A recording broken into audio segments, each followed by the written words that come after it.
Hello everyone, welcome to Magnet Brains. This is Barkha Gupta, your IP educator for class 12th. So students, last video में हमने क्या discuss किया था? Last video में हमने आपकी बुक क्लास 12th IP का चैप्टर नंबर 1 का ओवरव्यू डिस्कस किया था, ओके? जिसमें मैंने बताया था कि आपको चैप्टर नंबर 1 में क्या-क्या टॉपिक्स पढ़ना है और हर एक टॉपिक में हमें क्या-क्या डिस्कस करना है, क्या चीजें कवर की गई है। फाइन। आज इस वीडियो में हम क्या डिस्कस करने वाले हैं? आज इस वीडियो में हम स्टार्ट करने वाले हैं चैप्टर नंबर 1, ओके? और चैप्टर नंबर 1 का हम पढ़ेंगे आज introduction. Okay, so before start the introduction, आपकी बुक में फर्स्ट लाइन में मेंशन किया है कि क्लास 11th में आपने डेटाबेस के बारे में क्या क्या पढ़ा है। सो स्टूडेंट्स, आज की वीडियो बहुत स्पेशल होने वाली है क्योंकि आज इस वीडियो में मैं आपको समझाऊंगी डेटाबेस का रिवीजन पार्ट। मतलब कि क्लास 11th में जो एसक्यूएल वाला चैप्टर था जिसमें आपने एसक्यूएल स्टेटमेंट्स देखे, डेटाबेस क्या होता है, रिलेशनल डेटाबेस मैनेजमेंट सिस्टम क्या होता है, ठीक है, माई एसक्यूएल सॉफ्टवेयर क्या होता है, कौन कौन सी एसक्यूएल कमांड्स होती हैं, बस वही सारी चीज आज हम डिस्कस करेंगे। एक तरीके से हम रिवाइज करेंगे ताकि आप इस चैप्टर में जब आगे पढ़ो एसक्यूएल कमांड्स को, ओके, तब आपको वो सारी कमांड्स नई ना लगे या आप उन्हें भूल ना चुके हो, तो एक बार आपका रिवीजन हो जाएगा। सो बहुत ध्यान से अच्छे से समझ लीजिए क्योंकि आज की ये जो वीडियो है बहुत इंपॉर्टेंट है। ये एक स्पेशल वीडियो होने वाली है जस्ट बिकॉज क्योंकि इसमें हम डिस्कस करने वाले हैं डेटाबेस का रिवीजन, ओके, जो आपके इस चैप्टर में इंट्रोडक्शन पार्ट में दिया हुआ है। फाइन। सो चलिए स्टार्ट करते हैं आज की इस वीडियो को, that is database revision. Okay, हम पढ़ रहे हैं chapter number 1, that is quarrying and SQL functions of your book IP class 12th। कौन सा चैप्टर पढ़ रहे हैं हम? Quarrying and SQL function. अब क्वेरिंग एंड एसक्यूएल फंक्शन इस चैप्टर को पढ़ने के पहले हमें क्या कवर करना है? डेटाबेस का रिवीजन की एसक्यूएल फंक्शंस क्या होते हैं, कैसे एसक्यूएल में आप क्वेरी कर सकते हो, क्वेरी के अकॉर्डिंग डेटाबेस में से डेटा को एक्सेस कर सकते हो। सो ये सब समझने के पहले हमें एक रिवीजन लेना पड़ेगा ना कि डेटाबेस क्या हुआ है ना, all that things. So students, start करें डेटाबेस से। फाइन। डेटाबेस को समझने के पहले भी हम ये चीज समझ ले, डेटा क्या होता है। लास्ट वीडियो में भी मैंने समझाया था कि data raw facts and figures होते हैं। क्या होते हैं data? Raw facts and figures. मतलब एनीथिंग कंप्यूटर में आप जो भी एंटर कर रहे हो, आप क्या एंटर करते हो? लाइक आप कोई टेक्सचुअल फॉर्मेट में डेटा एंटर करते हो, टेक्सचुअल नंबर, जैसे आपने अपना नाम लिखा, फोन नंबर लिखा, अपनी डिटेल जो एंटर करी, ठीक है। इसी तरीके से आप कुछ ऑडियो फॉर्मेट में, कुछ वीडियो फॉर्मेट में, जिस भी तरीके से आप कंप्यूटर सिस्टम तक इनपुट करते हो किसी भी चीजों को, तो वो डेटा कहलाती है, ठीक है। अब वो डेटा कैसे मेंटेन किया जाता है, किस तरीके से उसको मैनेज किया जाता है, उसी के लिए सिस्टम्स बनाए गए हैं जिसका नाम है डेटाबेस मैनेजमेंट सिस्टम, ठीक है। पहले क्या होता था, जब कंप्यूटर नहीं आए थे तो उसके पहले भी रिकॉर्ड्स को, है ना, डेटा को कलेक्ट किया जाता था। कहां पर? मैनुअल तरीके से, रजिस्टर्स में। बात समझ में आई? सो अब क्या हुआ है, जब से कि हम एक कंप्यूटराइज्ड एरा में आ चुके हैं, टेक्नोलॉजी इतनी ग्रो कर चुकी है, तो कंप्यूटर्स में ऐसे सॉफ्टवेयर्स बना दिए गए हैं जिनका यूज करके आप बल्क में, लार्ज अमाउंट में डेटा को सेव कर सकते हो, मैनेज कर सकते हो। ओके, सो डेटाबेस की नीड समझ में आई कि मैनुअल वर्क को पहले तो कम करना, रिकॉर्ड्स को सेव करके रखना, रिकॉर्ड्स में जो भी चेंजेस करना है उन्हें मैनेज करना है, उसके लिए एक सॉफ्टवेयर बनाया गया जिसका नाम है डेटाबेस। तो डेटाबेस क्या हुआ? Database is a collection of data. Fine. So अब देखो, a database system is basically a computer based record keeping system. Database क्या है? Computer based record keeping system है। The collection of data usually referred to as the database contains information about one particular enterprise. अब इस database में आप कैसा data save कर सकते हो? किसी भी ऑर्गेनाइजेशन से रिलेटेड, किसी एंटरप्राइज से रिलेटेड जो भी उसका पर्टिकुलर डेटा है वो आप सेव कर सकते हो। जैसे बात करते हैं स्कूल की, तो स्कूल में स्टूडेंट्स होते हैं, टीचर्स होती हैं, ठीक है, कितनी बुक्स हैं, लाइब्रेरी होती है, उसके अकॉर्डिंग पूरा डेटा मेंटेन किया जाता है। क्या स्टॉक आया स्कूल में, वो सारी चीजें। तो स्टॉक, टीचर्स, स्टूडेंट और हम जो भी बात करें स्कूल में जो भी चीजें हैं उनसे रिलेटेड जो डेटा होगा, उनसे रिलेटेड जो भी इंफॉर्मेशन होगी, जो रिकॉर्ड्स होंगे, उसको सेव करना एक डेटाबेस मैनेजमेंट सिस्टम का काम होता है। तो किसी भी एंटरप्राइज, किसी भी ऑर्गेनाइजेशन से रिलेटेड होता है डेटाबेस। ओके, अब यदि हम हॉस्पिटल की बात करते हैं तो हॉस्पिटल की यदि बात करें तो हॉस्पिटल मैनेजमेंट सिस्टम आपने एक डेटाबेस क्रिएट कर दिया जिसमें पेशेंट, कस्टमर्स, सारी हॉस्पिटल से रिलेटेड जो भी डिटेल्स होंगी उससे रिलेटेड इंफॉर्मेशन होगी। यदि हम किसी ऑर्गेनाइजेशन की या किसी कंपनी की बात करते हैं तो वहां पर एम्प्लॉयज होते हैं, वर्कर्स होते हैं, ठीक है, जो भी उनके मैनेजर्स होते हैं,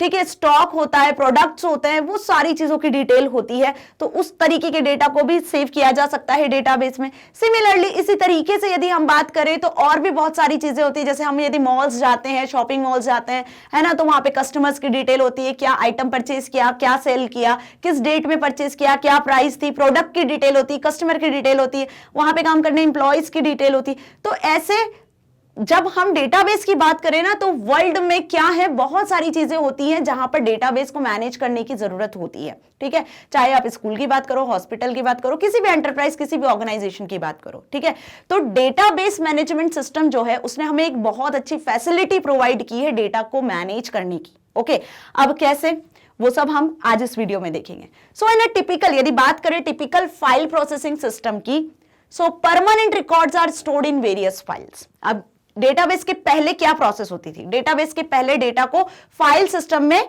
प्रोसेस किया जाता था, फाइल सिस्टम में सेव किया जाता था। देखो, तीन चीजें होती हैं, रिकॉर्ड्स को रखने के लिए आप तीन मेथड यूज करते हो। सबसे पहले जो यूज होती थी वो होती थी मैनुअल मेथड, है ना, जिसमें रजिस्टर्स में आप मेंटेन करते थे डेटा। उसके बाद जैसे 90s में थोड़ा सा कंप्यूटर्स वाला एरा आया, तो उस टाइम पे फाइल सिस्टम का यूज किया गया। किसका यूज किया गया, फाइल सिस्टम का। ये फाइल्स कहां क्रिएट होने लगी, कंप्यूटर सिस्टम में आप फाइल्स बनाकर फाइल्स में डेटा को सेव करने लगे। ठीक है, मैनुअल सिस्टम की तो बहुत सारे डिसएडवांटेज है, आप सभी को पता है, तो उसको ओवरकम किया फाइल सिस्टम ने, कि यहाँ पे आपको रजिस्टर मेंटेन करने हैं, डेटा रिडंडेंसी के और बहुत सारे, मतलब हम बोल सकते हैं कि मैनुअल में आपका टाइम ज्यादा लगता है, करेक्ट वे मेंटेन नहीं हो पाती है ना, यूजर करेक्शन के फॉर्म में डेटा को एंटर नहीं कर सकता, स्पीड, एक्यूरेसी, सारी चीजों की प्रॉब्लम थी। फाइल सिस्टम ने कुछ प्रॉब्लम्स को ओवरकम किया। ठीक है, तो फाइल सिस्टम में भी कुछ प्रॉब्लम्स आने लगी, जैसा डेटा रिडंडेंसी की प्रॉब्लम आई। यहां पे आप पर्टिकुलर टास्क के लिए एक एक सॉफ्टवेयर बनाने लगे, एप्लीकेशन प्रोग्राम्स का यूज करने लगे। ठीक है, सो यहां पे भी एक्यूरेसी, शेयरिंग, सिक्योरिटी जैसी प्रॉब्लम होने लगी। सो इसके बाद में आया कौन सा कॉन्सेप्ट, इसके बाद आया अपना डेटाबेस वाला कॉन्सेप्ट। समझ में आया, तो डेटाबेस मैनेजमेंट सिस्टम, जो डेटाबेस सिस्टम है, उसने फाइल सिस्टम में जो भी प्रॉब्लम्स थी उसको ओवरकम किया। ठीक है, सो ये तीन स्टेप्स हैं रिकॉर्ड को सेव करने की, मैनुअल, फाइल सिस्टम और डेटाबेस मैनेजमेंट सिस्टम। तो डेटाबेस मैनेजमेंट सिस्टम कैसे आया, यहां तक समझ में आया। अब टिपिकल फाइल प्रोसेसिंग सिस्टम में क्या होता है कि डेटा को आप परमानेंटली सेव करो अलग अलग फाइल में। A number of different application programs are written to extract records from files and add records to the appropriate files. Okay, अब जिस भी फाइल में आपको रिकॉर्ड ऐड करना है तो आप फाइल सर्च करोगे, इसमें रिकॉर्ड ऐड करोगे। डिलीट करना है तो आप इसी तरीके से रिकॉर्ड को डिलीट भी कर सकते हो। सो इसमें क्या प्रॉब्लम्स थी इस टिपिकल फाइल प्रोसेसिंग सिस्टम में? This scheme has number of major limitations. बहुत ज्यादा मेजर लिमिटेशन या डिसएडवांटेज थे फाइल सिस्टम के। क्या थे?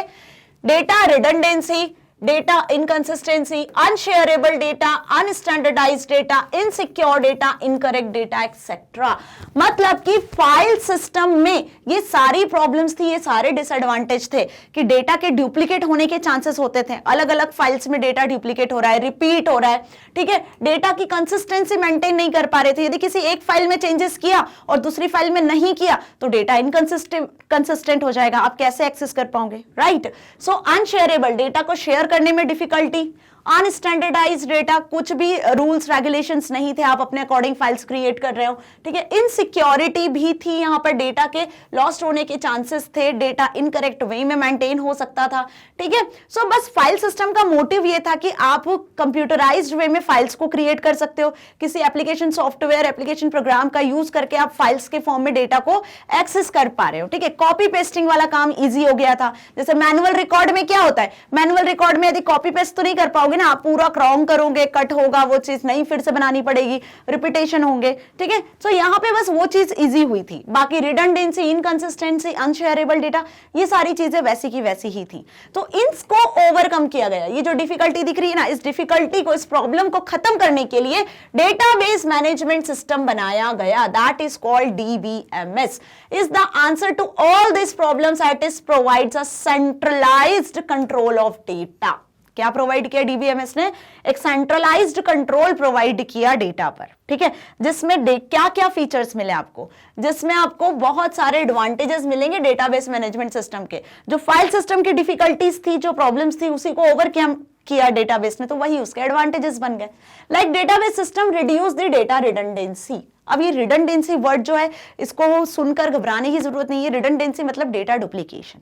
बात समझ में आई? सपोज हम एक स्टूडेंट टेबल की बात करते हैं और एक हम कोर्स टेबल की बात कर लेते हैं, ठीक है? तो स्टूडेंट टेबल में भी स्टूडेंट का आईडी नाम है, कोर्स टेबल में भी स्टूडेंट का आईडी और नाम है। तो क्या मतलब है, दोनों टेबल में आईडी और नेम तो रिपीट हो रहे हैं ना, दोनों टेबल में डेटा जो है वो रिपीट हो रहा है ना? या फिर हम एक इस रिडंडेंसी का एक एग्जांपल और ले सकते हैं कि सेम गार्जियन नेम है, सेम पेरेंट्स के नाम है और दो स्टूडेंट हैं जिनके पेरेंट्स के नाम सेम है, मतलब वो सिबलिंग्स है, तो पेरेंट्स के नाम कहीं ना कहीं रिपीट हो रहा है, राइट? उनकी पूरी डिटेल जो है वो सब कुछ सेम होगा, father's name, mother's name, contact number, address, तो वो सारी चीजें जो दोनों स्टूडेंट के लिए वो रिपीट हो रही है, रिडंडेंसी। सो इसी को रिडंडेंसी कहते हैं, समझ में आ गया? तो रिडंडेंसी को किसने रिड्यूस किया, रिडंडेंसी को किसने ओवरकम किया? डेटाबेस मैनेजमेंट सिस्टम ने रिड्यूस किया data duplication to a large extent. Okay, database system control data inconsistency, जो फाइल सिस्टम में इनकंसिस्टेंसी थी उसको भी क्या किया, कंट्रोल किया डेटाबेस मैनेजमेंट सिस्टम में। इनकंसिस्टेंसी मतलब यदि किसी एक टेबल में आप चेंजेस करते हो, किसी एक डेटाबेस में आप चेंजेस कर रहे हो, तो वही चेंजेस रिफ्लेक्ट होंगे यदि सेम टेबल में वैल्यूज होंगी तो। समझ में आया? सपोज हम बात करते हैं कि हमने यहाँ पे एक स्टूडेंट टेबल है जिसमें पर्सनल डिटेल है, वहां पे हमने नाम चेंज किया और कोर्स टेबल में या फीस टेबल में भी ऑटोमेटिकली नाम चेंज हो गया। तो अब ये क्या हुआ, ये कंसिस्टेंसी हुई ना कि आप एक टेबल में चेंजेस कर रहे हो तो अलग अलग जो टेबल्स है डेटाबेस के अंदर उसमें भी चेंजेस हो रहे हैं। समझ में आया? सो कंसिस्टेंसी जो है वो मेंटेन हुई डेटाबेस में, ठीक है? अब database facilitate sharing of data, file system में शेयरिंग नहीं थी, डेटाबेस ने हमें शेयरिंग भी प्रोवाइड की, मतलब आप टेबल को अमंग डिफरेंट यूजर्स के साथ शेयर कर सकते हो। यदि कोई स्टूडेंट टेबल है जिसे टीचर एक्सेस कर रहे हैं, स्टूडेंट एक्सेस कर रहे हैं, उनके पेरेंट्स भी एक्सेस कर सके, ऑफिस स्टाफ भी एक्सेस कर सके, समझ में आया? सारे सब्जेक्ट के टीचर उस स्टूडेंट टेबल को एक्सेस कर सके, तो ये क्या हुआ कि एक टेबल को, एक डेटाबेस को मल्टीपल पर्संस के साथ आप शेयर कर सकते हो, that is called sharing of data, ठीक है? जो फाइल सिस्टम में नहीं थी। डेटाबेस इन्फोर्स स्टैंडर्ड्स, अब डेटाबेस ने जो सारी फैसिलिटीज हमें प्रोवाइड की है उसके लिए उसने बहुत सारे standards, rules, commands, SQL commands को हमें प्रोवाइड किया जिसका यूज करके ये सारे काम इजी हो सके। Centralised database can ensure data security. अब देखो फाइल सिस्टम में इनसिक्योरिटी थी डेटा के लिए, ठीक है, लेकिन डेटाबेस एक सेंट्रलाइज्ड डेटा बना, ठीक है, मतलब डेटा को आप कंट्रोल कर सकते हो, यहां पर हर तरीके से रिडंडेंसी रिमूव कर सकते हो, कंसिस्टेंट वे में एक्सेस कर सकते हो, तो कहीं ना कहीं डेटा की सिक्योरिटी भी मेंटेन की गई। Integrity can be maintain through database. अब सारे टेबल्स का डेटा यदि रिलेटेड होगा एक दूसरे से, जैसे टीचर, स्टूडेंट, है ना, हम बात करें, हमने 2-3 टेबल्स क्रिएट कर ली, फीस टेबल क्रिएट कर ली, स्टूडेंट टेबल क्रिएट कर ली, टीचर टेबल क्रिएट कर ली, एक गार्जियन टेबल हमने क्रिएट कर ली, ठीक है? तो ये चारों जो टेबल है इनके अंदर जो डेटा है वो इंटीग्रेटेड वे में है, कोई ना कोई रिलेशनशिप एग्जिस्ट कर रही है हर टेबल के बीच में, तो integrity is also maintained through database. Okay, so क्या फीचर्स देखे हमने, क्या एडवांटेजेस देखे, यही फीचर्स भी है, यही एडवांटेजेस भी हैं डेटाबेस के।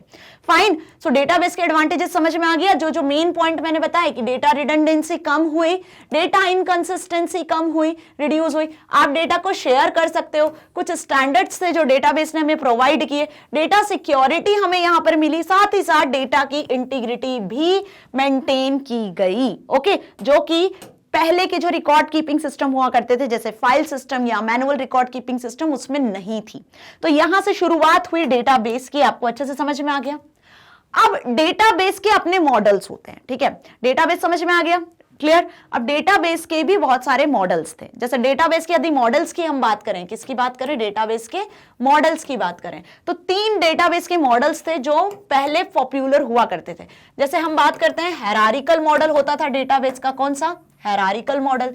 इसके बाद फिर एक मॉडल और इंट्रोड्यूस हुआ जिसे कहा गया नेटवर्क मॉडल, ठीक है, कौन सा मॉडल, नेटवर्क मॉडल, ठीक है। इसी तरीके से एक और मॉडल होता है जिसे हम कहते हैं रिलेशनल मॉडल। ओके, तो डेटाबेस ऐसा नहीं कि डायरेक्टली रिलेशनल मॉडल पर बेस्ड है, ऐसा नहीं है। डेटाबेस के मॉडल्स थे जिन्हें डेटा मॉडल्स के नाम से जाना जाता है, जिसमें 3 टाइप के मॉडल थे, hierarchical, relational and network model. तो यहां पे ध्यान से देखो, हायरार्किकल मॉडल क्या हुआ, नेटवर्क मॉडल क्या हुआ, रिलेशनल मॉडल क्या हुआ। हायरार्किकल मॉडल मतलब कि ट्री लाइक स्ट्रक्चर, ठीक है, क्या, ट्री लाइक स्ट्रक्चर। देखा ना आपने ट्री लाइक स्ट्रक्चर, जिसमें एक पेरेंट रूट होता है, फिर उसके अंदर फर्दर ब्रांचेस होती है, देन फिर लीव्स होती है, सो ऑन, ठीक है। तो यहाँ पे जो डेटा मेंटेन किया जाता था वो हायरार्किकल डेटाबेस मॉडल के फॉर्म में, मतलब इस तरीके से, सपोज यहाँ पे नेम वाला कॉलम है तो नेम में फिर स्टूडेंट्स के नाम आ गए, लाइक राम, श्याम, ठीक है, मोहन। सो इस वे में देखो, हायरार्किकल वे में, फिर उनकी फर्दर डिटेल, उसका रोल नंबर, उसका एड्रेस, ओके, ऐसे ऐसे फर्दर ट्री लाइक स्ट्रक्चर, एक हायरार्किकल स्ट्रक्चर में डेटा को मेंटेन किया जाता था। किसमें? हायरार्किकल मॉडल में। नेटवर्क मॉडल में क्या होता था? लिंक क्रिएट की गई थी। क्या क्रिएट की गई थी? लिंक। कैसे? ध्यान से देखो, यहां पे सपोज स्टूडेंट का नाम लिख दिया राम, श्याम, ठीक है, और इनकी फिर लिंक क्रिएट की जाती थी। सपोज श्याम का जैसे मैच दी कॉलम्स में नहीं आप लिंक करते हो क्रिएट, वैसे श्याम का रोल नंबर 102, उसका एड्रेस सपोज दिल्ली, है ना, इस तरीके से। राम का हो गया 101, उसका address suppose Mumbai, like this. तो यहाँ पे देखो, ये जो दिख रही है ना आपको, ये लिंक इस तरीके से क्रिएट की जाती थी। किसमें? नेटवर्क मॉडल में, ठीक है। तो ये दोनों मॉडल ज्यादा पॉपुलर नहीं थे, हायरार्किकल मॉडल और नेटवर्क मॉडल। इनके दोनों के अपने कुछ लिमिटेशंस थे, जिसको ओवरकम किया लिमिटेशन को किसने? रिलेशनल मॉडल ने। तो आपको ध्यान रखना है कि डेटाबेस में डेटा को मैनेज करने के लिए, डेटा को मेंटेन करने के लिए यहाँ पे 3 डेटा मॉडल्स थे, जिसकी हम बात कर रहे हैं। तो हायरार्किकल मॉडल, नेटवर्क मॉडल, और तीसरा जो मॉडल है वो है रिलेशनल मॉडल, ठीक है।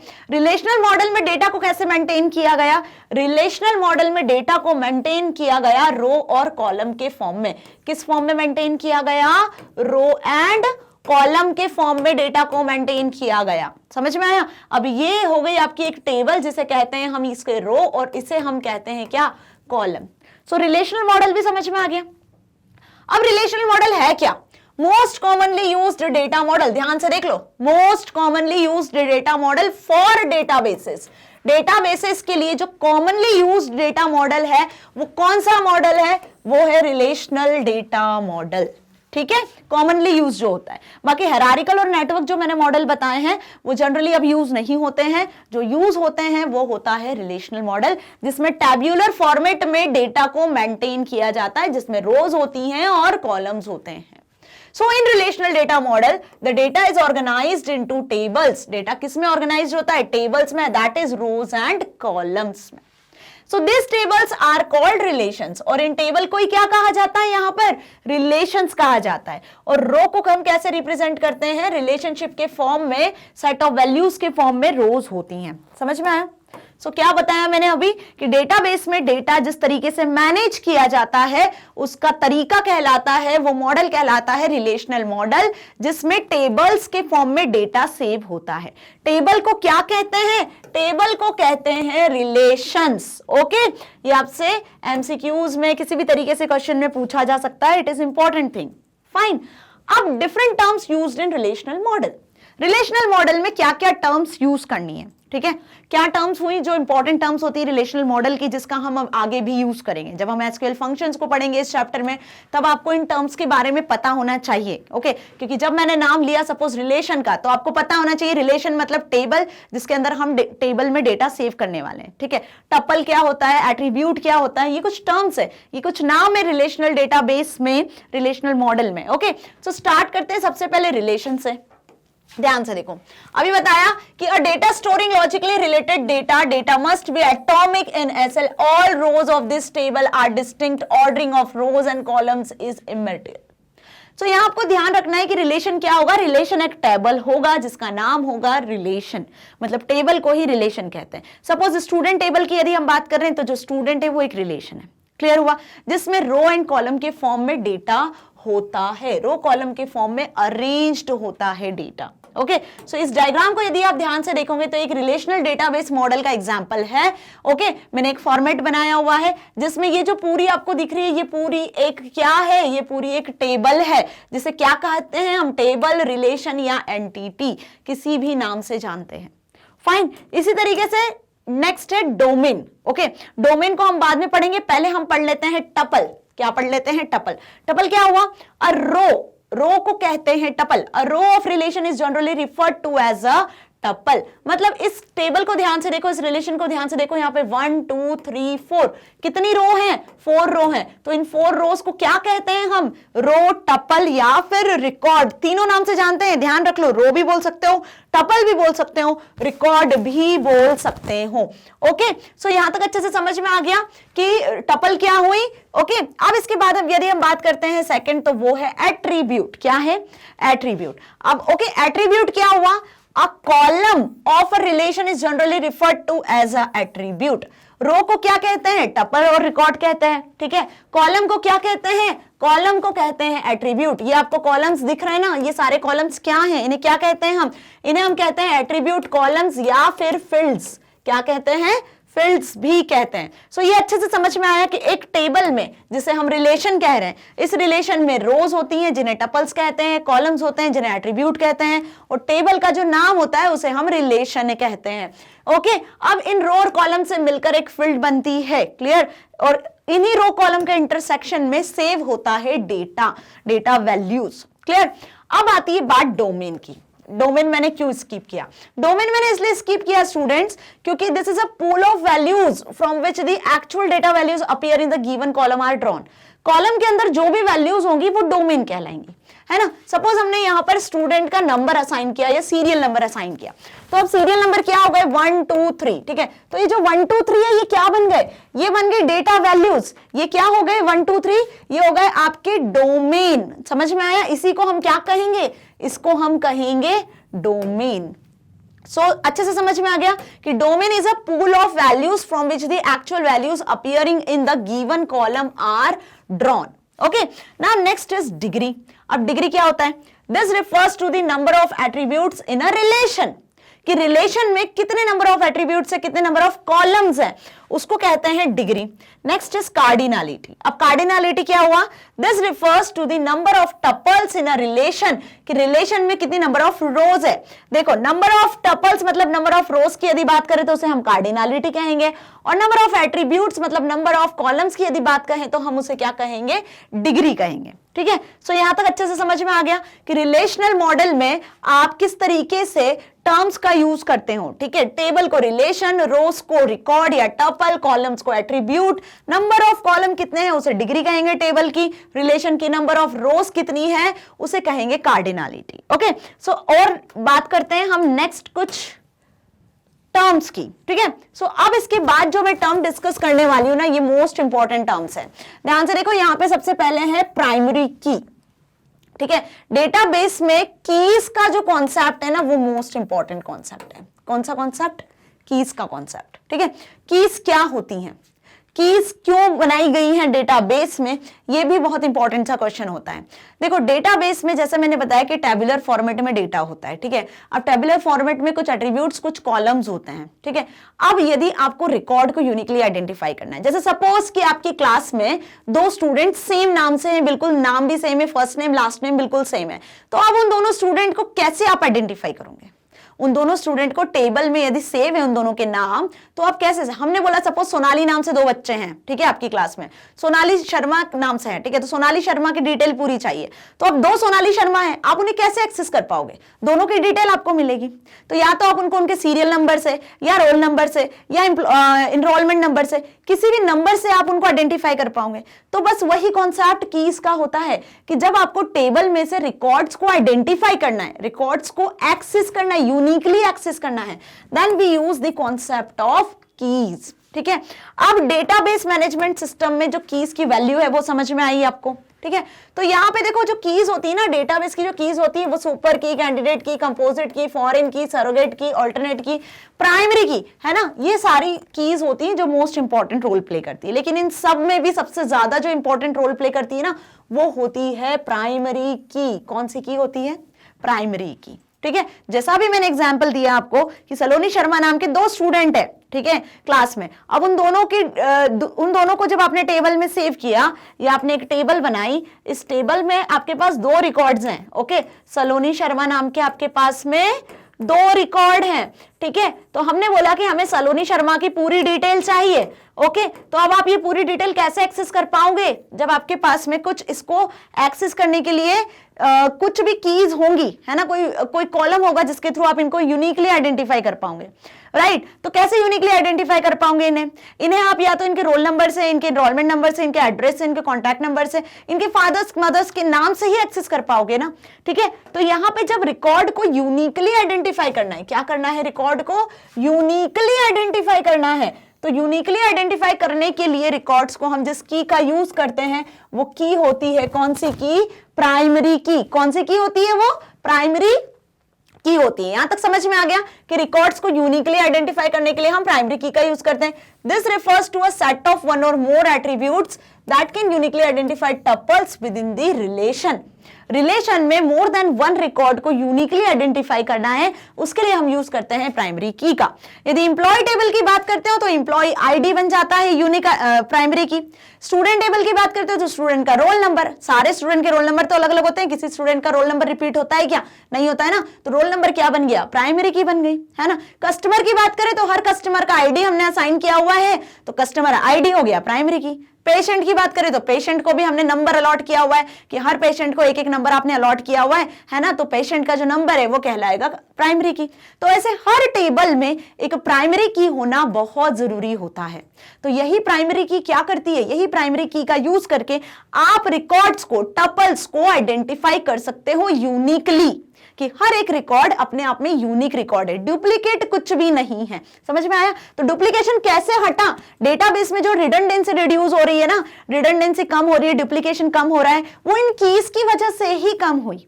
ओके क्योंकि की वाला जो कॉन्सेप्ट है, की वाला जो स्टैंडर्ड है डेटाबेस का, वो बहुत इंपॉर्टेंट है और बहुत इंपॉर्टेंट रोल प्ले करता है डेटाबेस में। ओके नाउ नेक्स्ट हम बात करते हैं यहाँ पे किसकी? कैंडिडेट की। अब देखो कैंडिडेट की क्या हुई, ध्यान से समझो। हम एक टेबल बना ही लेते हैं, ठीक है। सपोज ये हमारी टेबल हो गई यहाँ पर। ओके इसमें हमने यहाँ पे लिख लिया स्टूडेंट का रोल नंबर, स्टूडेंट के नाम, ठीक है, स्टूडेंट के phone number that is contact number, ठीक है। फिर हमने उसके बाद यहाँ पे लिख लिया एड्रेस, फाइन। अब यहाँ कुछ स्टूडेंट की डिटेल सेव है, तो यहाँ हमने क्या बता दिया कि इस टेबल में एक से ज्यादा यदि स्टूडेंट होते हैं सेम नाम से, तो हम उन्हें उनके रोल नंबर के अकॉर्डिंग आइडेंटिफाई कर पाएंगे। तो रोल नंबर क्या हो गई? प्राइमरी की हो गई, ठीक है। अब कैंडिडेट की क्या हुई? Candidate key all attribute combinations inside a relation that can serve as primary key or candidate key as these are candidates for primary key position। देखो इसको पढ़ के घबराने की जरूरत नहीं है ना। कैंडिडेट की वो की होती है जिसे आप प्राइमरी की नहीं समझते हो, है ना, जो प्राइमरी की के साथ में कॉम्बिनेशन में आप एक्सेस कर सकते हो, वो कहलाती है कैंडिडेट की। जैसे सपोज मैंने यहाँ पे रोल नंबर और फोन नंबर, ठीक है। अब हम क्या मान रहे हैं कि इंडिविजुअल स्टूडेंट है, इंडिविजुअल उनके रोल नंबर है, ठीक है, और कोई भी सिबलिंग्स नहीं है, उनके फोन नंबर भी इंडिविजुअल हुए। भाई फोन नंबर भी सबका अलग अलग होगा, ठीक है। तो यहाँ पे रोल नंबर और फोन नंबर ये जो दोनों आपको दिख रहे हैं ना कॉलम्स, ये क्या हो गए? कॉम्बिनेशन में दोनों कॉलम क्या हो गए? कैंडिडेट की बन गए। तो कैंडिडेट की क्या हुई? कॉम्बिनेशंस हुआ किसका? एट्रीब्यूट का। जब एट्रीब्यूट के कॉम्बिनेशंस की हम बात करें कि आप एक से ज्यादा कॉलम्स को एक्सेस करने वाले हो, क्या करने वाले हो आप? एक से ज्यादा कॉलम्स को एक्सेस करने वाले हो। एक से ज्यादा कॉलम्स को यदि आप कोई की बनाने वाले हो रिकॉर्ड को यूनिकली आइडेंटिफाई करने के लिए, तो वो कहलाती है कैंडिडेट की। जैसे रोल नंबर और फोन, दो कॉलम को हम कॉम्बाइंडली यूज कर रहे हैं यहाँ पर, तो जब आप दो कॉलम को एक्सेस कर रहे हो, दो एट्रीब्यूट को यूज कर रहे हो, तो दैट इज कॉल्ड कैंडिडेट की। जो क्या काम कर रहे हैं? काम वही है, रिकॉर्ड का डुप्लीकेशन हटाना। समझ में आया? नेक्स्ट देखो ऑल्टरनेट की। ऑल्टरनेट की क्या हुआ?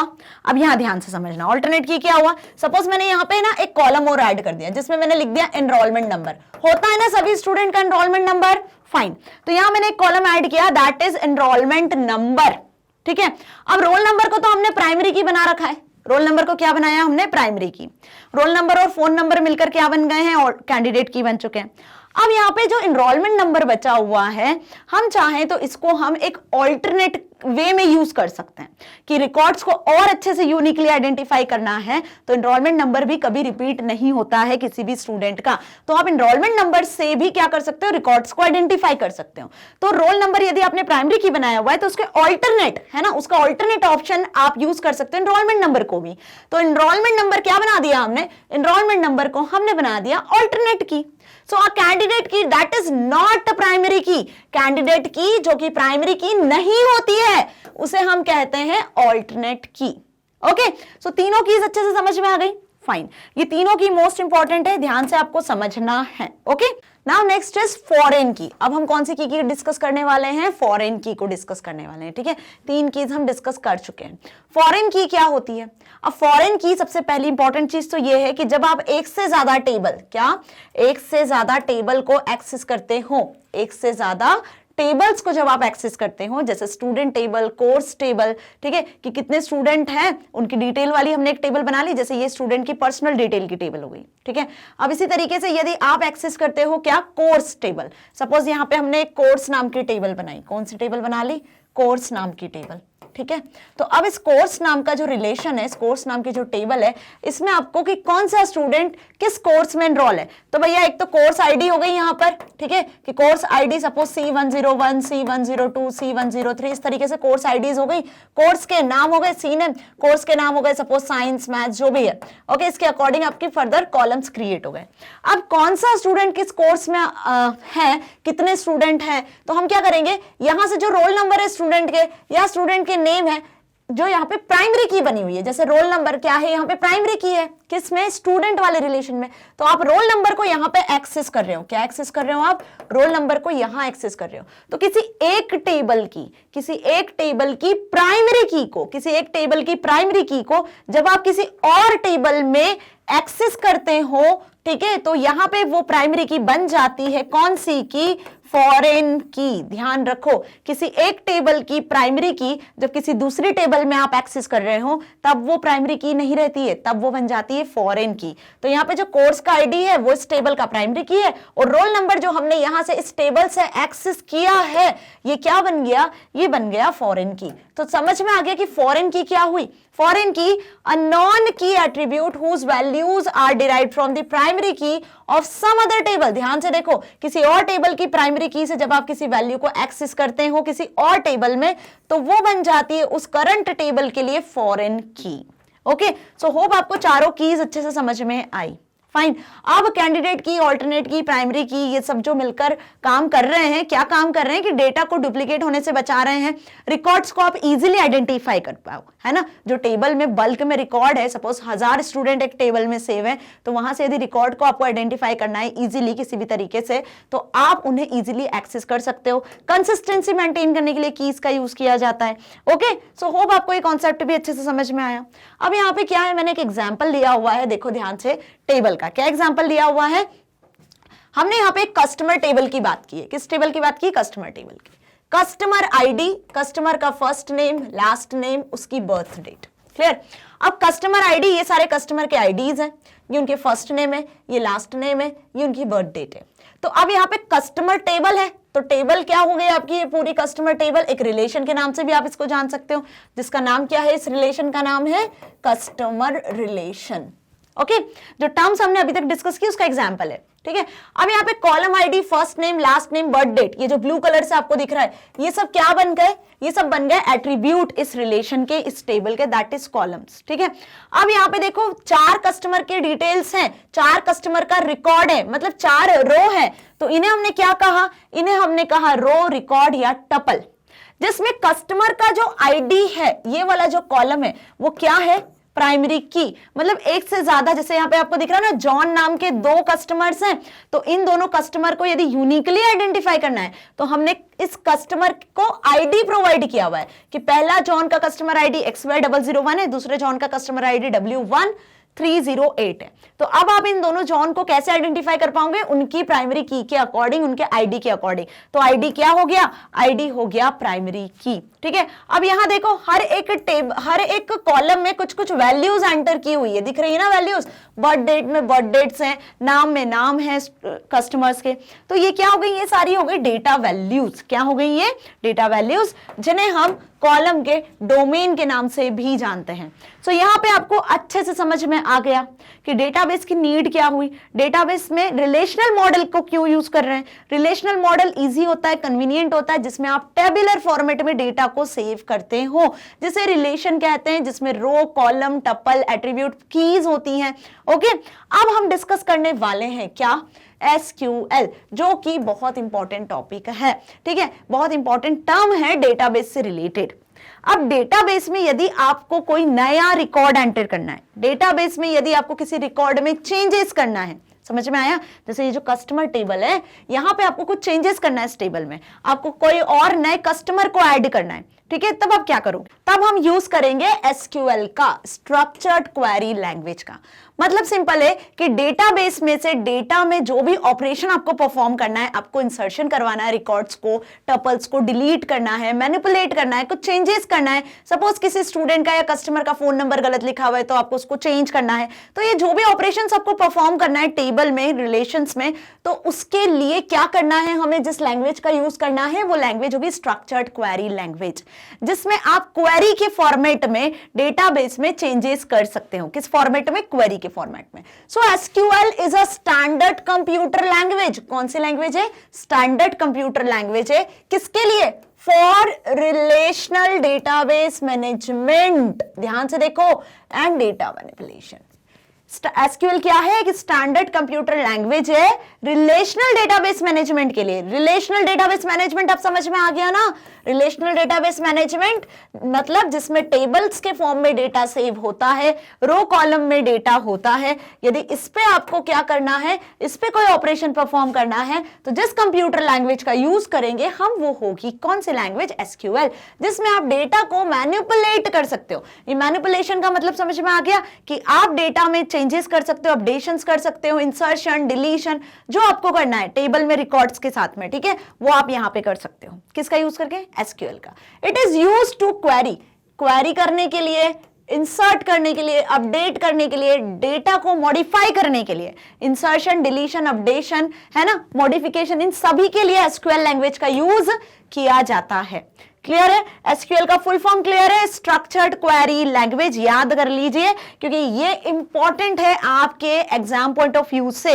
ओके, बार बार इससे रिलेटेड क्वेश्चन आता है कि एसक्यूएल का क्या फुल फॉर्म होता है, और बच्चे कंफ्यूज होते हैं, कुछ बोलते हैं स्टेटमेंट क्वेरी लैंग्वेज, है ना, जबकि स्ट्रक्चर्ड का भी अपना मतलब है कि यहाँ पे जो आप क्वेरी लिखने वाले हो, क्वेरी के अकॉर्डिंग डेटा को एक्सेस करने वाले, उसके लिए आपको एक फॉर्मेट यूज करना है जो प्रॉपर स्ट्रक्चर्ड वे में होता है, इसीलिए इसे स्ट्रक्चर्ड कहा गया है। ठीक है, मतलब आपको कुछ रूल्स को, आपको कुछ सिंटेक्स को फॉलो करना होता है एसक्यूएल के, तभी आप डेटा को इंसर्ट, अपडेट, डिलीट कर सकते हो। फाइन। अब एसक्यूएल के स्टेटमेंट्स होते हैं डिफरेंट टाइप के। क्या होते हैं एसक्यूएल के स्टेटमेंट? कि यदि आपको डेटा इंसर्ट करना है, डिलीट करना है टेबल से, मॉडिफाई करना है, तो उसके लिए हमें क्या करना है, उसके लिए हम एसक्यूएल के स्टेटमेंट को एक्सेस करते हैं। किसे एक्सेस करते हैं?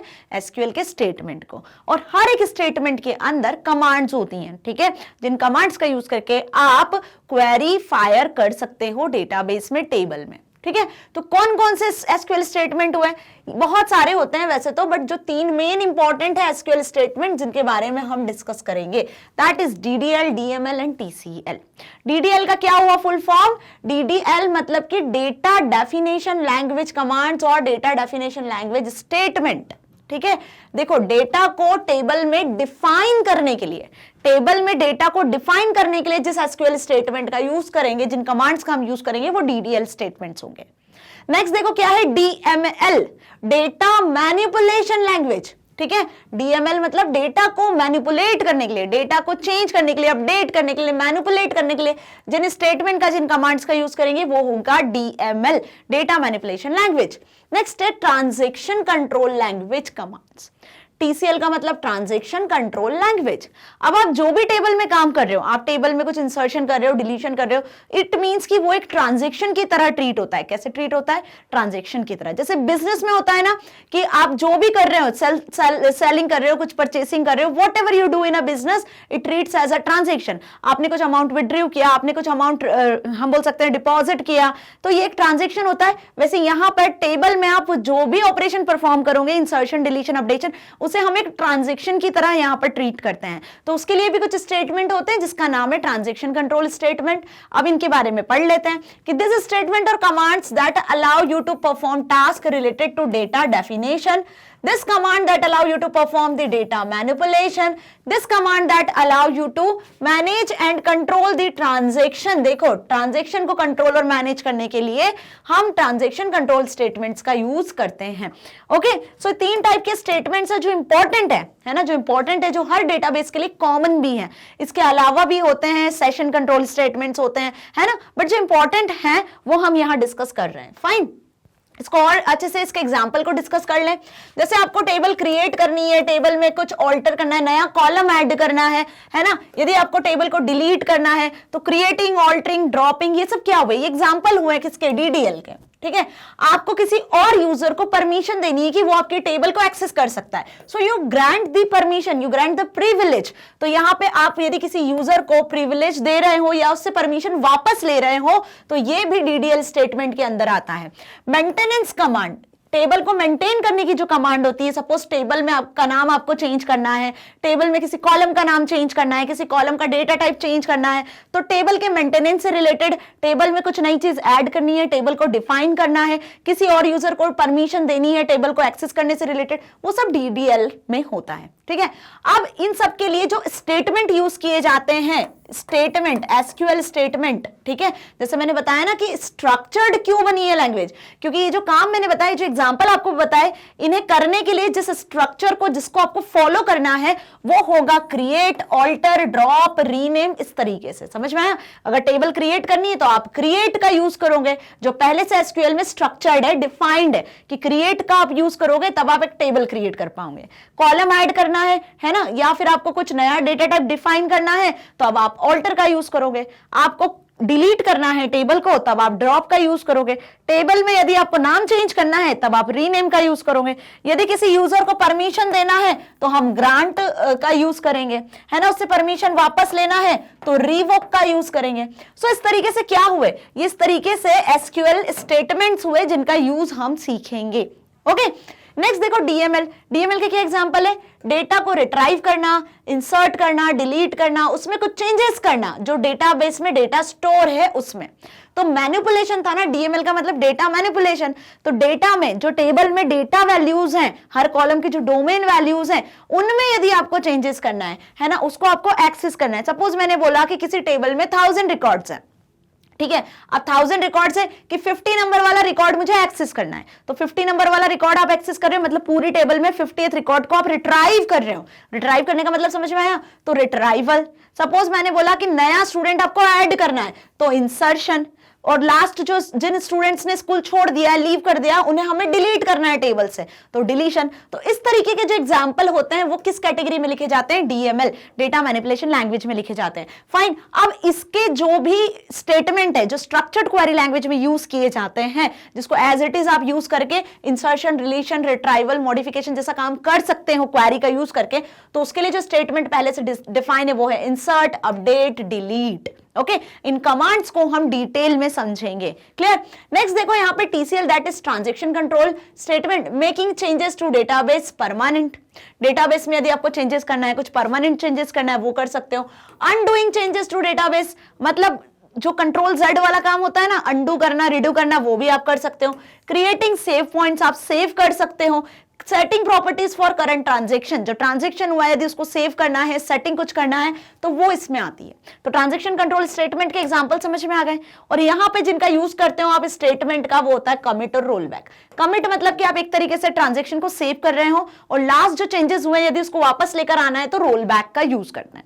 ठीक है, तो ये कुछ कमांड्स हुई जिनके बेसिस पे आप एसक्यूएल का यूज करके, स्ट्रक्चर्ड क्वेरी लैंग्वेज का यूज करके डेटाबेस में से डेटा को एक्सेस कर पाओगे, मैनिपुलेट कर पाओगे। क्लियर हुआ? तो कितने स्टेटमेंट देखे हमने एसक्यूएल के? 3 स्टेटमेंट देखे। तीनों स्टेटमेंट के अंदर कौन कौन से स्टेटमेंट्स आते हैं, ये क्लियर? फाइन। अब इस एसक्यूएल लैंग्वेज को यूज करने के लिए, इन कमांड्स को यूज करने के लिए आपको किसी सॉफ्टवेयर की जरूरत पड़ेगी ना। डेटाबेस मैनेजमेंट सिस्टम हम पढ़ रहे हैं, तो डेटाबेस मैनेजमेंट सिस्टम में जो एसक्यूएल टॉपिक हमने देखा कि डेटाबेस से डेटा को एक्सेस करना है, रिट्राइव करना है, चेंजेस करना है, तो उसके लिए हमें एक स्ट्रक्चर्ड क्वेरी लैंग्वेज की जरूरत पड़ी। अब वो लैंग्वेज हमने सीख ली, उसमें क्या क्या कॉन्सेप्ट है वो हमने देख लिया, कितने स्टेटमेंट है, डेटाबेस क्रिएट करना है तो हमें क्रिएट का यूज करना है। तो इन्हें आप लिखोगे कहां? इसके लिए किसी सॉफ्टवेयर की जरूरत होगी, तो वही सॉफ्टवेयर है मायएसक्यूएल। कौन सा सॉफ्टवेयर है? मायएसक्यूएल। तो मायएसक्यूएल क्या हुआ? मायएसक्यूएल एक डेटाबेस को मैनेज करने वाला सॉफ्टवेयर हुआ जिसमें आप एसक्यूएल लैंग्वेज के कोड को, एसक्यूएल लैंग्वेज की कमांड्स को एग्जीक्यूट कर सकते हो। एसक्यूएल लैंग्वेज की जो कमांड्स है उन्हें रन करवा सकते हो, डेटाबेस क्रिएट कर सकते हो, टेबल क्रिएट कर सकते हो, रिकॉर्ड इंसर्ट कर सकते हो, डिलीट कर सकते हो। समझ में आ गया? तो आपके सिलेबस में जिस सॉफ्टवेयर को हम पढ़ने वाले हैं, जिसमें हम इस चैप्टर में एसक्यूएल फंक्शंस को देखेंगे, एसक्यूएल की पूरी डिटेल समझेंगे, वो सॉफ्टवेयर होगा MySQL। ओके, अब MySQL क्या होता है, कैसे अपलोड कैसे डाउनलोड करना है उसको, कैसे आपके सिस्टम में आएगा, वो सब हम सीखेंगे। Fine. So students, MySQL is freely available open source relational database management system software। Freely available है, ओपन सोर्स सॉफ्टवेयर है। पढ़ चुके हैं हम ये, freely available open source software मतलब फ्री ऑफ कॉस्ट अवेलेबल है। आप उसे इंटरनेट से डाउनलोड कर सकते हो, डाउनलोड करके अपने सिस्टम में उसका सेटअप इंस्टॉल कर सकते हो। ठीक है। और ओपन सोर्स मतलब क्या हुआ? ओपन सोर्स मतलब कि जो एक्सपर्ट है, जो प्रोग्रामर है, जिसे बहुत ज्यादा नॉलेज है इस सॉफ्टवेयर का, वो यदि इसमें कोई नया फीचर ऐड करना चाहे तो इसका कोड भी इंटरनेट पे अवेलेबल है। आप उसके कोड में चेंजेस करके कोई नया वर्जन भी बना सकते हो, अपने अकॉर्डिंग उसमें कुछ यूटिलिटी सेट कर सकते हो। तो बात समझ में आ गई कि MySQL freely available open source relational database management system software है। दैट यूजेस कौन सी लैंग्वेज का यूज करता है? SQL लैंग्वेज का यूज करता है। किसका? स्ट्रक्चर्ड क्वेरी लैंग्वेज का। फाइन, यहां तक अच्छे से समझ में आ गया। अब देखो इसके क्या फीचर्स हैं, कैसे डाउनलोड करना है। So it is downloadable from www.mysql.org। ये इसकी ऑफिशियल वेबसाइट है, उसका URL मैंने यहां लिखा हुआ है www.mysql.org। वहां से आप इसका वर्जन डाउनलोड करो, अपने सिस्टम में इंस्टॉल करो। कैसे इंस्टॉल करना है, कैसे डाउनलोड करना है, कहां मिलेगी वेबसाइट, इस पर मैं एक डेडिकेटेड वीडियो बना चुकी हूं। ठीक है स्टूडेंट्स, तो वो आप एक्सेस कर सकते हो। ठीक है, डिस्क्रिप्शन बॉक्स में उसका लिंक है। नहीं भी मिलेगा तो आपको उसका प्रैक्टिकल वीडियो मिल जाएगा। तो परेशान होने की जरूरत नहीं है कि MySQL कैसे डाउनलोड करें, कैसे अपलोड करें, कैसे हम उसको यूज करें, ठीक है, कैसे इंस्टॉल करें, वो सब आपको पता चल जाएगा। इन अ MySQL database information is stored in tables. अब MySQL सॉफ्टवेयर है ही रिलेशनल डेटाबेस के लिए, है ना, जिसमें हम SQL लैंग्वेज को रन करने वाले हैं, तो टेबल्स के फॉर्म में इसमें डेटा सेव होगा। A single MySQL database can contain many tables. अब ये चीज भी आपको पता होना चाहिए, हम स्टार्टिंग से पढ़ते आ रहे हैं, क्या पढ़ते आ रहे हैं कि डेटाबेस जो है कलेक्शन ऑफ डेटा होता है। डेटाबेस क्या होता है? डेटा का कलेक्शन होता है। ठीक है, तो डेटाबेस में क्या होती है? बहुत सारी टेबल्स होती हैं, मतलब बहुत सारे रिलेशंस होते हैं। ठीक है, समझ में आया? तो database is a collection of tables. जैसे हम यदि स्कूल की बात करें तो हमने एक डेटाबेस बना लिया जिसका नाम है स्कूल मैनेजमेंट सिस्टम। अब स्कूल मैनेजमेंट सिस्टम में आपको कितनी टेबल की जरूरत पड़ेगी? जल्दी बताओ। आपको एक स्टूडेंट टेबल की जरूरत पड़ेगी जिसमें स्टूडेंट के सारी डिटेल होगी, उसकी पर्सनल डिटेल होगी। आपको दूसरा टीचर का एक टेबल की जरूरत पड़ेगी जिसमें टीचर की सारी डिटेल होगी। फिर आपको कोर्स की नीड होगी या बुक्स की आप एक टेबल बनाओगे लाइब्रेरी से रिलेटेड, है ना। तो आपको यहाँ पे एक डेटाबेस में, स्कूल मैनेजमेंट सिस्टम में बहुत सारी टेबल्स की जरूरत पड़ना है। इन टेबल्स के फॉर्म में ही आप सेपरेट डेटा को मेंटेन कर पाओगे हर एक चीज से रिलेटेड, राइट। तो मेरी बात समझ में आ गई कि MySQL में हम क्रिएट करेंगे डेटाबेस, और डेटाबेस के अंदर आप फर्दर बहुत सारी टेबल्स को क्रिएट कर सकते हो। तो डेटाबेस में जो डेटा मेंटेन किया जाता है वो मेंटेन किया जाता है टेबल्स के फॉर्म में। ठीक है, तो एक डेटाबेस में आप थाउजेंड्स ऑफ या बहुत सारी टेबल्स को क्रिएट कर सकते हो, और हर एक टेबल में आप थाउजेंड्स ऑफ रिकॉर्ड्स को, हर एक टेबल में रोज के फॉर्म में, टपल्स के फॉर्म में थाउजेंड्स ऑफ रिकॉर्ड्स को सेव करवा सकते हो। ठीक है, now next is MySQL database provides you with a rich set of features that support a secure environment। MySQL आपको क्या प्रोवाइड करता है? Rich set of data set provide करता है, डेटा के फीचर्स को प्रोवाइड करता है जो क्या करते हैं? सिक्योर इन्वायरमेंट को सपोर्ट करते हैं। मतलब MySQL लैंग्वेज का यूज करके, MySQL सॉफ्टवेयर का यूज करके आप उसमें डेटा को स्टोर कर सकते हो, मेंटेन कर सकते हो, एक्सेस कर सकते हो डेटा को, है ना, शेयर कर सकते हो डेटा को। Clear? MySQL is a fast, reliable and scalable alternative to many of the commercial RDBMS software available today। आज बहुत सारे सॉफ्टवेयर अवेलेबल हैं डेटाबेस के लिए, जैसे Oracle हो गया, MS Access हो गया, है ना, ये कुछ कॉमन डेटाबेस सॉफ्टवेयर्स है। लेकिन जो MySQL सॉफ्टवेयर है जो आपके सिलेबस में है, क्यों है वो आपके सिलेबस में? क्योंकि ये फास्ट होता है, रिलायबल होता है, स्केलेबल होता है। यदि हम और बाकी कमर्शियल डेटाबेस सॉफ्टवेयर की बात करें तो। क्लियर? नाउ स्टूडेंट्स, अब हम डिस्कस करने वाले हैं कॉमन MySQL डेटा टाइप्स के बारे में। मतलब कि MySQL में यदि आपको SQL कमांड्स का यूज करना है, आपको टेबल क्रिएट करनी है, उसमें डिलीशन, इंसर्शन, अपडेशन करना है, तो उसके लिए डेटा टाइप्स होते हैं। जैसे पाइथन में नहीं होते हैं डेटा टाइप्स, वैसे यहां पे भी डेटा टाइप्स होते हैं। ठीक है, पाइथन में डेटा टाइप वाली वीडियो सभी ने देखी है ना, वैसे यहां भी डेटा टाइप्स होते हैं। डेटा टाइप्स होते क्या है? जो डेटा आप एंटर कर रहे हैं उसका टाइप बताते हैं। ठीक है, आपने रोल नंबर एंटर किया स्टूडेंट का, तो अब रोल नंबर के अंदर नंबर कैसे होंगे, रोल नंबर किस तरीके का, यहां पे आप डेटा एंटर करने वाले हो रोल नंबर का। ठीक है, ये पहला कॉलम हुआ, तो रोल नंबर में आप क्या एंटर करने वाले हो, किस टाइप का डेटा एंटर करने वाले हो। ठीक है, तो वो कहलाएगा डेटा का टाइप। सपोज हमने रोल नंबर एंटर करे 1001, 1002, 1003, तो ये जो 1001, 2, 3 है, ये क्या है? ये रोल नंबर के अंदर जो लिखा है आपने, ये डेटा वैल्यूज है। ये किस टाइप का डेटा है? ये इंटीजर टाइप का डेटा है। तो इंटीजर क्या हुआ? इंटीजर हुआ इस डेटा का टाइप। तो MySQL जो है सॉफ्टवेयर, इसमें कुछ डेटा टाइप्स होते हैं। सपोज आपने स्टूडेंट का नाम एंटर किया, एस नेम, तो स्टूडेंट का नाम जब आप एंटर करोगे तो इस कॉलम की वैल्यूज क्या होंगी, इस कॉलम के डेटा क्या होगा? इस कॉलम में आपने सपोज लिखा राम, श्याम, मोहन, ओके, इस तरीके से आपने नाम एंटर करे। तो अब ये राम, श्याम, मोहन जो आपने नाम एंटर किए हैं, ये नाम किस तरीके के हैं, ये कैसा टाइप है डेटा का? ये डेटा का टाइप होगा आपका कैरेक्टर। भैया कैरेक्टर और स्ट्रिंग टाइप का डेटा हुआ ना ये, तो यहाँ पे डेटा का टाइप क्या हुआ? कैरेक्टर। तो टेबल में हर एक कॉलम में किस तरीके की वैल्यू है, किस टाइप की वैल्यू है, MySQL जो सॉफ्टवेयर है वो सपोर्ट करता है उसके लिए कुछ डेटा टाइप्स को। ठीक है, तो कौन कौन से डेटा टाइप है MySQL के, अब हम वो डिस्कस करेंगे। So data type are means to identify the type of data.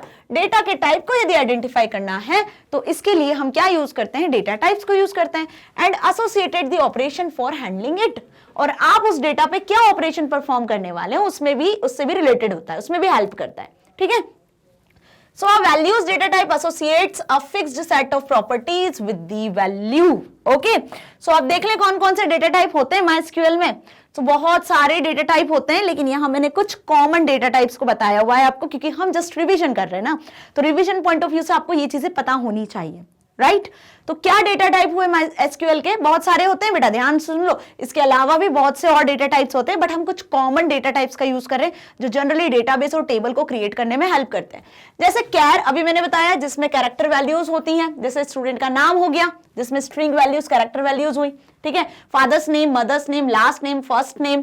ठीक है, तो जब नेम जैसी बात हो रही है जिसमें कैरेक्टर वैल्यूज आ रही है कॉलम की, तब हम वहां पे सेट करेंगे डेटा टाइप कैर। ठीक है, अब कितने कैरेक्टर आप एक कॉलम में सेट कर सकते हो? 0 से 255 कैरेक्टर तक सेट कर सकते हो। स्टूडेंट का नाम यदि सेट करना है तो स्टूडेंट का नाम में कितने कैरेक्टर हो सकते हैं? मैक्सिमम लिमिट 0 से 255। जैसे आप पासवर्ड क्रिएट करते हो तो पासवर्ड 8 कैरेक्टर से कम नहीं होना चाहिए, उसकी लिमिट है कि 8 तो होना ही चाहिए ना। वैसे यहाँ पे यदि आप किसी कॉलम की वैल्यूज को सेट कर रहे हो तो वो वैल्यूज जो होंगी उसके अंदर जितने कैरेक्टर होंगे उसकी लिमिट होगी 0 से 255 कैरेक्टर्स तक। नेक्स्ट डेटा टाइप है वॉरकेर। अब वॉरकेर और कैर की बहुत लंबी कहानी है, ओके, इसको भी डिस्कस करेंगे आराम से, बट यहां पे पहले वॉरकेर का मतलब समझ लो। वॉरकेर का मतलब क्या हुआ कि वो डेटा टाइप जो अल्फा न्यूमेरिक वैल्यू लेता है। क्या लेता है? अल्फा न्यूमेरिक, मतलब अल्फाबेट्स भी और नंबर्स भी। अल्फाबेट्स और नंबर्स कौन सा ऐसा कॉलम हो सकता है जो ले सकता है? जैसे यदि हम बात करें कि इनरोलमेंट नंबर, आपके इनरोलमेंट नंबर कैसे होते हैं? पूरे नंबर्स तो नहीं होते हैं। सपोज किसी स्टूडेंट का इनरोलमेंट नंबर ऐसा लिखा हुआ है A1001, तो यहाँ पे देखो ये अल्फाबेट भी है और ये नंबर्स भी हो गए, है ना। तो इनरोलमेंट नंबर वाले कॉलम का डेटा टाइप कैसा होगा? यहाँ पे इसका डेटा टाइप होगा वॉरकेर। और एक इजी एग्जांपल लेके समझाती हूँ, एड्रेस। अब भैया एड्रेस वाला जो कॉलम है स्टूडेंट का, तो एड्रेस के अंदर क्या होता है? सारे कैरेक्टर होते हैं क्या? नहीं, आपका स्ट्रीट नंबर होता है, आपका हाउस नंबर होता है ना। तो स्ट्रीट नंबर सपोज कुछ इस तरीके से हमने लिख दिया DK3 126। ठीक है, क्या लिख दिया हमने? DK3 126। तो देखो ये आपका स्ट्रीट का नाम हो गया, ठीक है, ये आपका स्ट्रीट नंबर हो गया, ये आपका हाउस नंबर हो गया, फिर आपने आगे लिख दिया दिल्ली, जो भी आपको लिखना है एड्रेस पूरा वो। तो यहाँ देखो ये एड्रेस वाले कॉलम को देखो, इस एड्रेस वाले कॉलम में अल्फाबेट्स भी है, नंबर्स भी है। तो इस एड्रेस वाले कॉलम का डेटा टाइप क्या होगा? इस एड्रेस वाले डेटा टाइप का जो भी इस एड्रेस वाले कॉलम का जो डेटा टाइप होगा वो होगा वॉरकेर। कैर सिर्फ कैरेक्टर लेता है, वॉरकेर अल्फाबेट एंड कैरेक्टर दोनों को एक्सेप्ट करता है।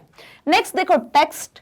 टेक्स्ट भी क्या होता है? कैरेक्टर वैल्यूज ही लेता है। क्या लेता है? Character values. लेकिन यहाँ पे कैर और टेक्स्ट जब दोनों कैरेक्टर वैल्यू ले रहे हैं तो डिफरेंस क्या है? डिफरेंस इनके साइज में है। इस कॉलम में आप 255 कैरेक्टर एंटर कर सकते हो, इस कॉलम में आप क्या एंटर कर सकते हो? 65,535 तक वैल्यूज को इंसर्ट कर सकते हो, कैरेक्टर इंसर्ट कर सकते हो। ओके, तो ये 3 जो हुए ये किसके लिए हुए?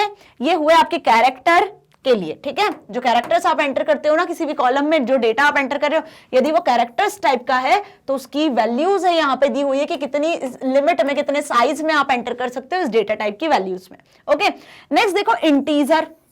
अब इंटीजर, फ्लोट और डबल, ये जो 3 यहां दिख रहे हैं ये ध्यान से देखो, ये रिलेटेड है नंबर्स से।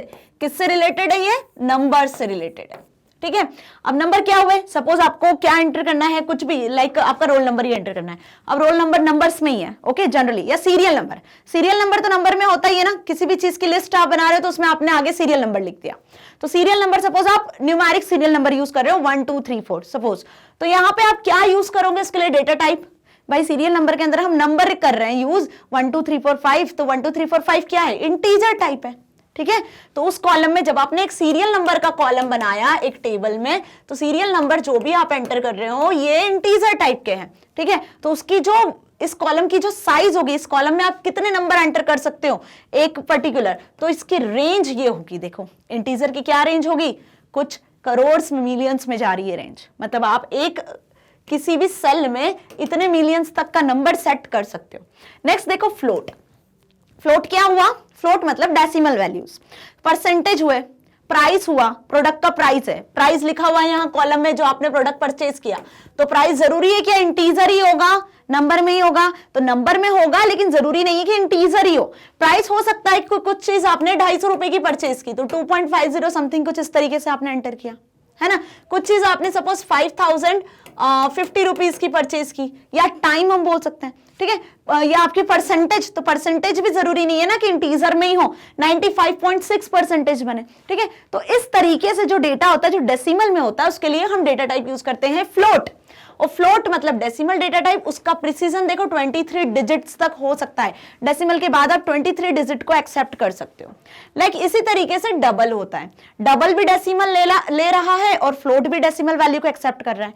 तो डबल में जो वैल्यू है डिजिट्स की वो बढ़ जाएगी, मतलब इन दोनों में भी साइज का वेरिएशन है कि डबल का जो साइज होता है वो ज्यादा होता है एज कंपेयर टू फ्लोट, ठीक है। तो कैरेक्टर से रिलेटेड कौन कौन से हो गए? कैरेक्टर से रिलेटेड हो गए आपके क्यार, वॉरकर, टेक्स्ट। नंबर से रिलेटेड होगा इंटीजर, फ्लोट, डबल। अब डेट एंड टाइम, आपकी स्टूडेंट टेबल है, आपकी क्लास में डेट ऑफ बर्थ भी मैटर करती है कि नहीं? आपकी टीचर डेट ऑफ बर्थ लिखती है, ठीक है, कि किस स्टूडेंट की क्या डेट ऑफ बर्थ है, कब उसने स्कूल ज्वाइन किया, किस डेट को ज्वाइन किया, तो डेट ऑफ ज्वाइनिंग होती है। तो date of birth, date of joining, जिसमें डेट टाइप की वैल्यू आप इंसर्ट करने वाले हो तो उसके लिए जो डेटा टाइप होगा वो होगा डेट। इसी तरीके से टाइम भी होता है, ठीक है। तो डेट और टाइम को यदि आपको स्पेसिफाई करना है तो उसकी वैल्यू डिफॉल्ट ही होती है, YYY, मतलब ईयर, मंथ और डेट के फॉर्म में। DDMM YYY होता है ना, उसी तरीके से। और जो टाइम होता है उसकी जो वैल्यूज होती है आवर्स, मिनट्स और सेकंड्स के फॉर्म में होती है। तो ये कुछ MySQL के डेटा टाइप्स हुए। क्या हुए? MySQL के डेटा टाइप्स जो बहुत इंपॉर्टेंट है, जिसका यूज हम आने वाले एसक्यूएल फंक्शंस में भी देखेंगे। तो पूरा जो हम डेटाबेस वाला ये जो चैप्टर पढ़ेंगे ना, एसक्यूएल वाला, क्वेरिंग एंड एसक्यूएल वाला चैप्टर, इस चैप्टर में ये सारी चीजें आपको रिवाइज होना बहुत जरूरी है। तो यहां तक भी क्लियर? सो स्टूडेंट्स, होप आपको यहां तक अच्छे से समझ में आ गया। क्या पढ़ा हमने आज? आज हमने चैप्टर नंबर 1 का इंट्रोडक्शन पार्ट में डेटाबेस का बेसिक्स पढ़ा। डेटाबेस क्या होता है, रिलेशनल मॉडल क्या होता है, एसक्यूएल लैंग्वेज क्या होती है, मायएसक्यूएल क्या होता है, इनकी नीड क्यों है, वो भी हमने सीखा। नेक्स्ट वीडियो में हम देखेंगे इस इंट्रोडक्शन का डेटाबेस रिवीजन का सेकंड पार्ट, जिसमें हम सीखेंगे कि एसक्यूएल स्टेटमेंट का यूज कैसे करना है, मायएसक्यूएल सॉफ्टवेयर पे एसक्यूएल स्टेटमेंट का यूज कैसे करना है, कौन कौन सा एसक्यूएल स्टेटमेंट है जिसका यूज करके आप टेबल क्रिएट कर पाओगे, उसमें इंसर्शन, अपडेशन, डिलीशन जैसे ऑपरेशंस को परफॉर्म कर पाओगे। So don't miss the next video. यदि वीडियो अच्छी लगी है, समझ आई है, तो आप इसे एक्सेस कर सकते हो magnetbrains.com वेबसाइट से भी। वेबसाइट पे जब आप आ जाओगे तो इस तरीके का होम पेज शो होगा। यहां सेलेक्ट कर लेना अपनी क्लास 12। जैसे क्लास 12 को सिलेक्ट करोगे तो आपको सारे सब्जेक्ट्स यहाँ पे शो होंगे क्लास 12 के, जिसमें आपको सिलेक्ट करना है अपना subject class 12 IP। Now select the watch now. जैसे ही वॉच नाउ पे आ जाओगे तो आपको शो होगा आपका आईपी सब्जेक्ट का पूरा प्लेलिस्ट, ओके, जिसमें मैंने अभी तक जितना भी पढ़ाया है आपको सारी चीजें शो होंगी। So students, class 12th IP की पूरी प्लेलिस्ट आपको यहाँ नीचे मिल जानी है, जिसमें चैप्टर का ओवरव्यू, चैप्टर के एक एक detail videos, exercises and all practicals के साथ। तो कहीं किसी प्लेटफॉर्म पे जाने की बिल्कुल जरूरत नहीं है, सब आपको मिलेगा the one and only magnet brains पे। मैग्नेट ब्रेन्स आपको 100% फ्री एजुकेशन प्रोवाइड कर रहा है किंडरगार्टन से लेकर क्लास 12 तक। सो स्टूडेंट्स, बने रहिए मैग्नेट ब्रेन्स के साथ, क्योंकि यहीं से आपके मार्क्स होने वाले हैं 100% स्कोर, और साथ ही साथ आप अपनी लाइफ में कुछ बहुत अच्छा अचीव कर सकते हैं। सो मिलेंगे नेक्स्ट वीडियो में इस चैप्टर के नेक्स्ट टॉपिक के साथ, दैट इज एसक्यूएल कमांड्स। तब तक के लिए stay here, stay happy, thank you so much.